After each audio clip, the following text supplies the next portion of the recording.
NCERT Physics Class 11 7th chapter Physics System of Particle and Rotational Motion, question number 7.26. In this we have to prove the first part, which is perpendicular axis theorem. So in order to prove the perpendicular axis theorem, let us assume that this is x-axis, this is y-axis, and a particle of mass m is placed in xy plane at a coordinate x comma y, and the z-axis, this is origin, z-axis is perpendicular to the xy plane.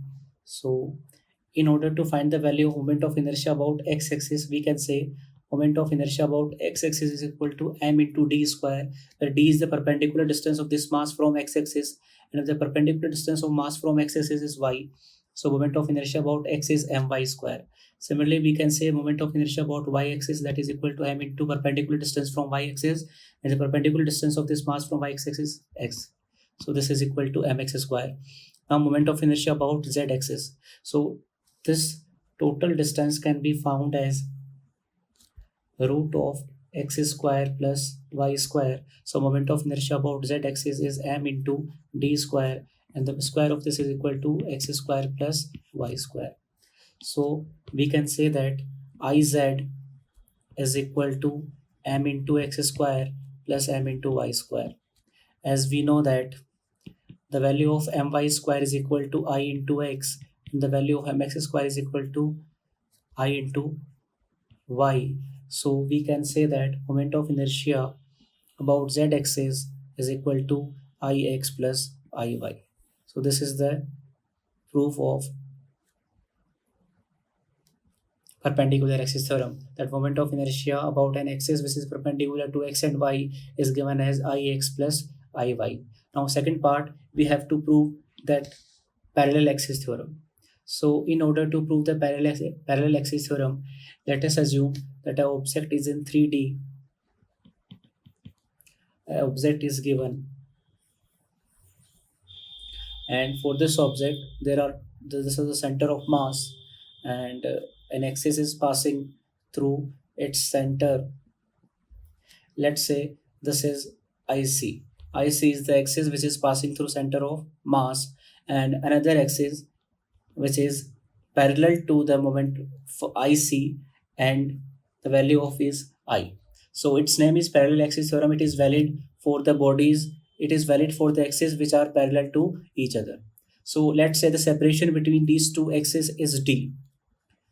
IC is the moment of inertia about axis passing through center of mass, and I is moment of inertia about an body, and which is parallel to the axis passing through center of mass. So from this we can find the value of 4.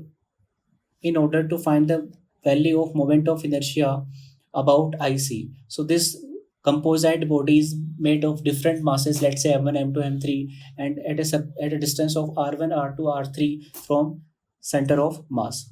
So this composite body can be composed of masses, let's say m1, m2, m3, and the distance of those masses from center of mass can be written as r1, r2, r3. So the moment of inertia about center of mass of this body can be written as summation of mi ri square from n equal to 1 to n.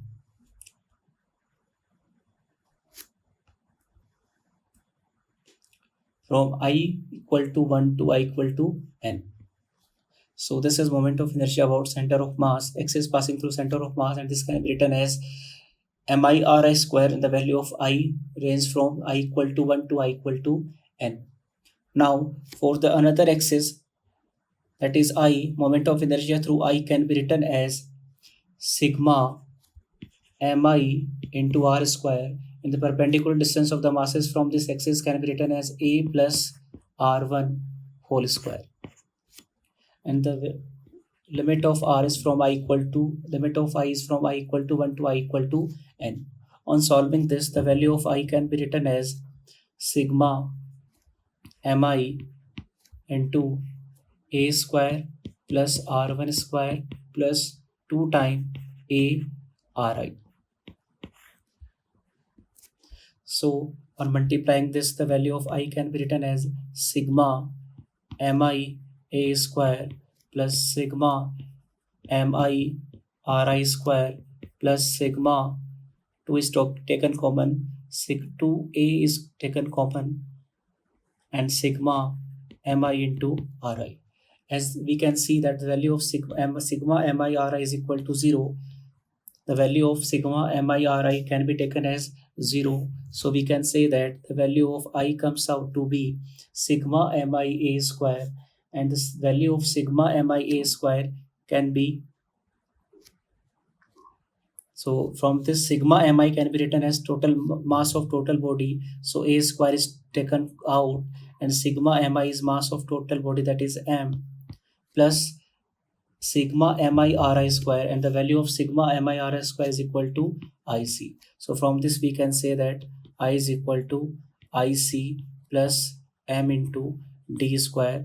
The separation between these two axes are d. The situation d is equal to a.